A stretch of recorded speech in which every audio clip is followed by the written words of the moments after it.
All right, great. So a little 30-minute quick fire coaching session with Renuka. So, okay, so you've got me for half an hour. Tell me what's going on. How can I help you? Okay, so when I found you last year, I was, my life had so many uncertainties, going for separation and whatnot. And I felt like your course was a godsend, and it has been. And then I've been trying to move house. And I feel like I've just been self-sabotaging myself, and things just kept not happening for me. So then I just kind of engrossed myself in your coach. That was going really well. The learning I got from there. Yeah. And then I realized, I'm learning so much. And then when I was ready to take on clients, I took them on pro bono, and it was going really well. And then I realized, I love coaching and I love having these pro bono clients, but I don't know anything about business. And just coincidentally, this course came up about how to build up your own coaching business, which was from another, somebody who was just doing that. So you had to be like a coach and jump on that. And I think I energetically got my wires crossed. I was like, I'll do that course as well. They've got a really good deal. I'm going to jump on that and do it. Jumped on it, met some really great people. And what I'm starting to realize, like, oh my God, these people are weighing me down because they're way ahead of the game. They're way ahead of the race. And it's now hindering my growth in my coaching learning. Like, I'm putting myself down because I'm starting to compare with them, and my personal life is still uncertain. I feel like I've dug my own grave. I just kind of like jumped the line. I was not ready to take this on, and I just got carried. And what's happened is I've shut down there, and I've shut down with Soul Awakening, and I'm just literally like, go away world.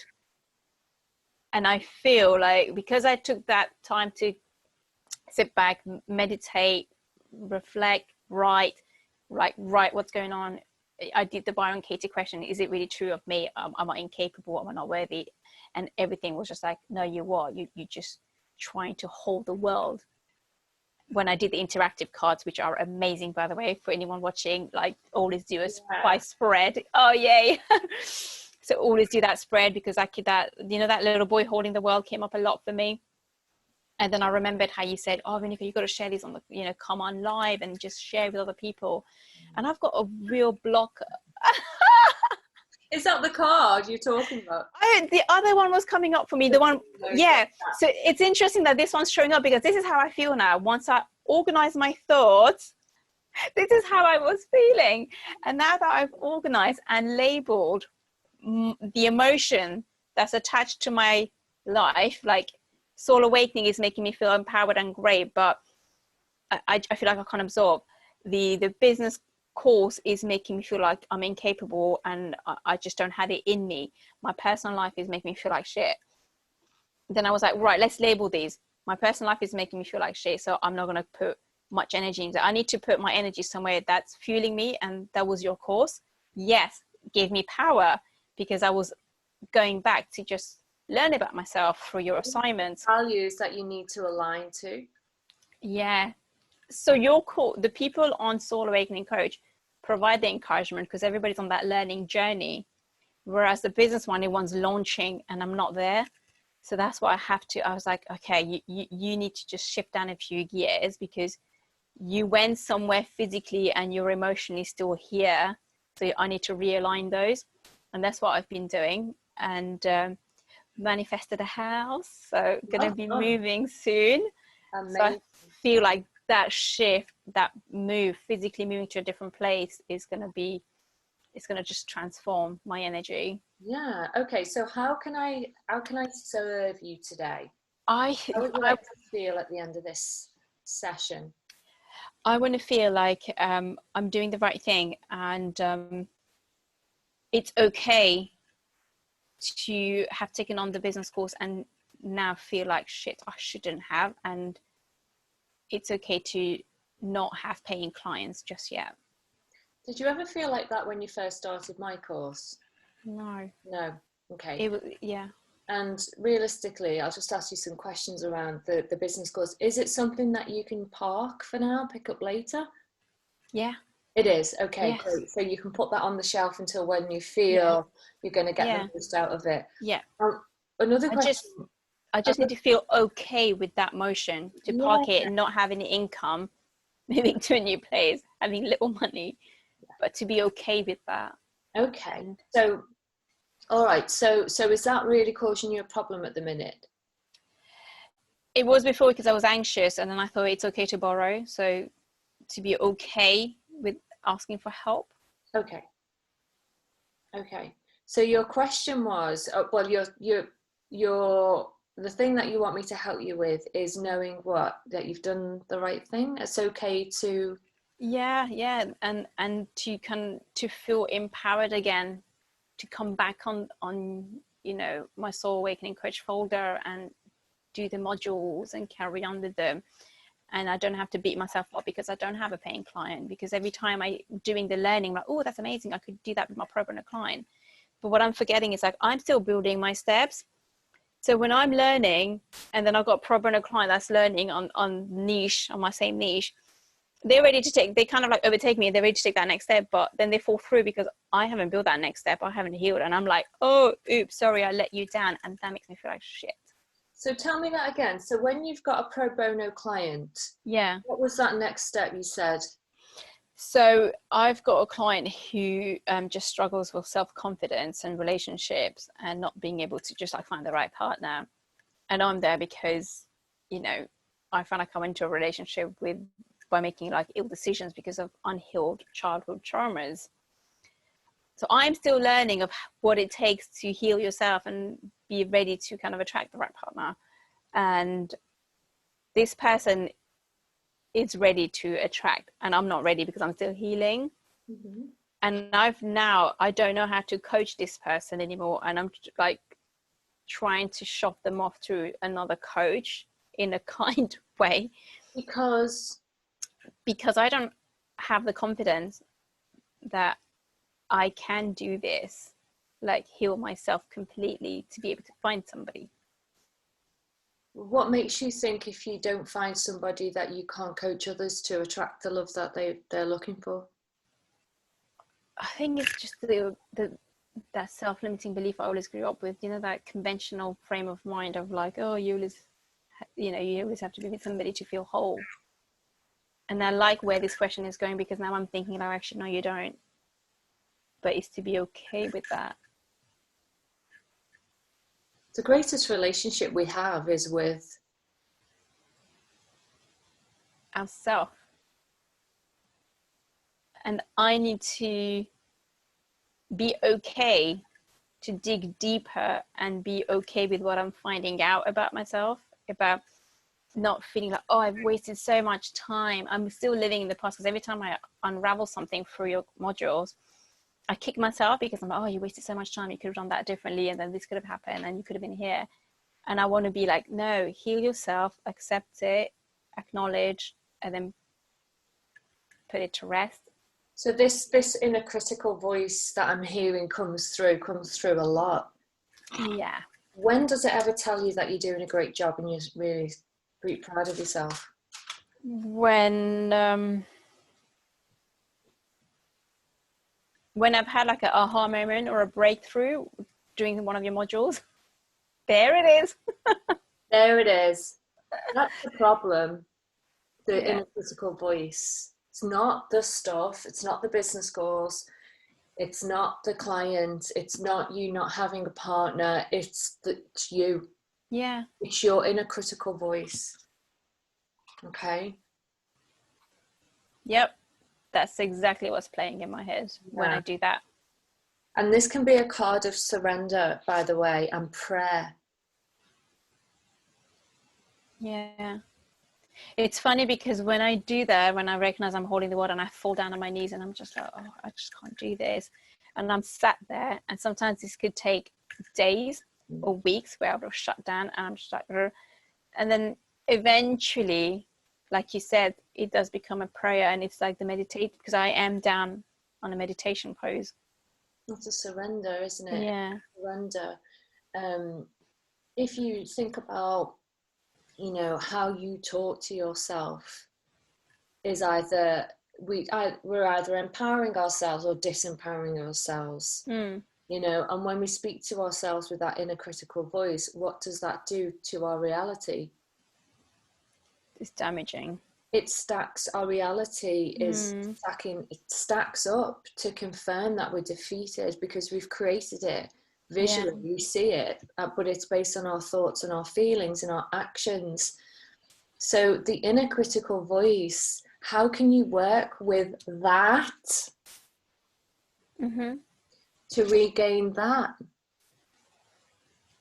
Rephrase my narrative, really, and to kind of accept that it's okay, I made these mistakes in the past, because now I'm currently criticizing myself for joining this other business. I had to build your business thing, which is a really good course, but I'm like, but just a few weeks ago you said that you lot are starting that, and I'm like, oh god, if I had waited, it just would have been a nice transition to qualify with the same, you know, academy, and then do the business learning from the same academy. At least they kind of like know me, you know me, and you kind of like know my journey. Instead Whereas, of seeing it that way, yeah. how does that way make you feel?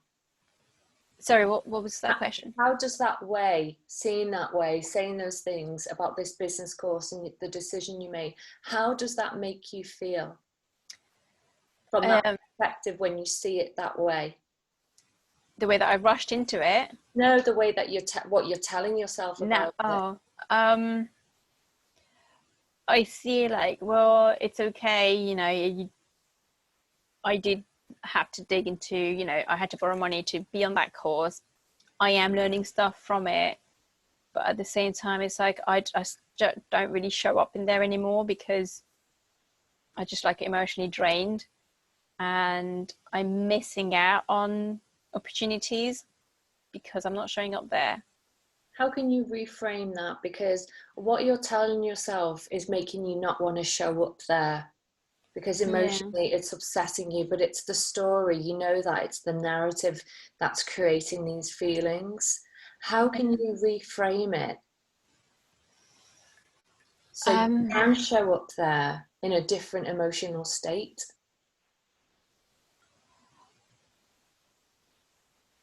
How would you like to show up in there? Empowered, and like, I know my stuff, I've got my, you know, my learnings, I've got my certificate, and well, how about just showing up there just as with honesty about where you are on your path? I did, and then I posted something on Facebook about, I like this course, but I really wish I'd started in 2021 because I think I would have showed up differently then. And people started to coach me and saying like, why 2021? There's no better time than now. Da, da, da, da. And that I just like had to log out of Facebook. I was like, okay, no, I can't do this. It was just damaging. And then I had to go back and think like, well, they're only saying that because they're ahead. They you know, the thing that I'm missing is that I haven't finished my course, my learning course, and I can't build a business if I don't value myself because I don't have that certificate. So go back to that moment in time when that happened. What did you tell yourself? What that made you get off Facebook? I said, it's okay. Just show up when you're ready to show up, because you've got a lifetime access to the material. You might not be there for the live, but you're still going to get golden nuggets out of it at the end of the day. But go back and be present in where you initially started on this journey, which is Soul Awakening. So what made you shut down from when everybody started commenting, going, it's okay, you know, why not now? And you said, oh, it's too much, it was overwhelming, and I just got out of there. What did you tell yourself in that moment to make you run away? Oh, they're not hearing me, they don't understand what I'm saying. It's like, can I swear on this? Yeah, of course. I swear all the time. I literally was just like, you know what, fuck off. You're not hearing me. I can't be asked to tell you what I'm going through. It's just more damaging, and I feel like I'm talking to a dead wall. And I just sobbed a lot of you, just locked out. And funnily enough, that narrative comes from my childhood. Not being heard. Like I vocalize something and people wouldn't understand what I'm trying to say. And I'm like, oh, but they just don't get me. So I am now working on maybe I'm not expressing myself correctly. What if you went back onto that group and you reread your message and you reread their messages from a different frame of mind that knows that you could have instantly just allowed a trigger to come through. Ooh, as that's an inner powerful. script, go back and reread it. Yeah. And let me know how you feel about that now, from seeing it from a different place. So seeing it from the place of awareness that actually that's a script.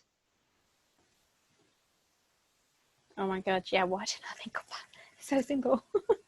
Seeing it from a place of awareness, yes. It definitely would carry a different meaning, I think. But I will do that. I'll reread it and read the comments. And I'll report back on that.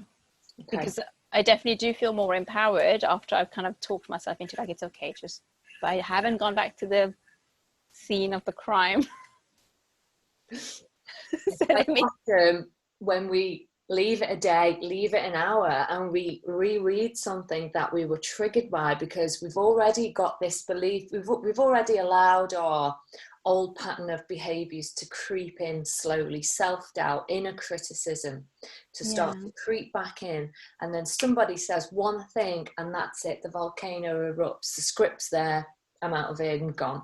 But then when you go back to it from a different place and you read it, quite often we're like, oh my God, I can't believe I reacted that way. Yes, yeah. Oh. So try that. And come from it from a place of power. So in this situation right now, everything that we're talking about, how can you cultivate more of that? Where can you regain this sense of power? I think staying present in the moment and showing up for myself in the area that I'm ready to show up for, as opposed to trying to jump ahead of the game and trying to get everything in and be like, I can do it all. I can, you know, I can learn and get paying clients and all, and move house and have a transformational life. It's like, no, I can't. Like the things that, so the things that I can see myself manifesting in the future can actually go back on the shelf. I don't need to touch it. And there will be the business course, getting paying clients. I think right now my focus will be my personal life and doing, you know, the Soul Awakening course, because that's helping, that's actually, you know, nurturing my personal life and growing, and at the same time empowering me as a coach. Yeah. Where can you do more of this, and how will this positively enhance your feelings of power?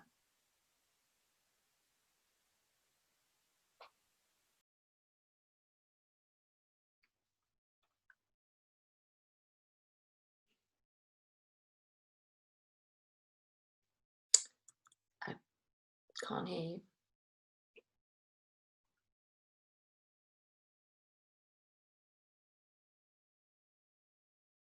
No.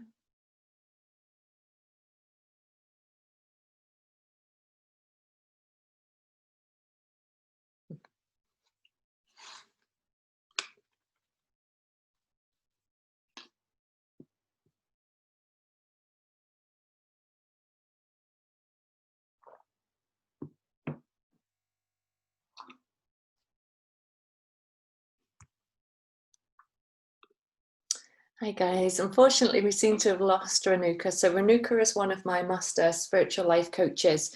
She's taking the master diploma course with me. So we just had a couple of 20-30 minutes to do a quick fire coaching round.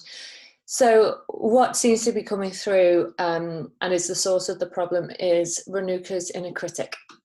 So we used values cards in this session, and one of the values for her to align to was encouragement. So we were at the point where we were looking at how Renuka can talk to herself differently, reframe the inner critic that she's got going on, because that inner critic is causing her emotions to take over, a cascade of emotions in her body, which would then create a behavior. So it was evident that an inner script, which is something we look at in the course, inner scripts, childhood scripts, that was out playing when she was talking about this business course she was on. So I've asked her to go back and look at that message that triggered her from a place of conscious awareness, knowing that it was a trigger, it was a script, to see if she feels differently about it.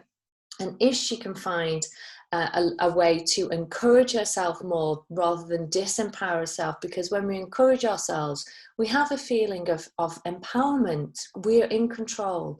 We're supporting ourselves. We're not putting ourselves down. So I hope you enjoyed this session, guys. Take care.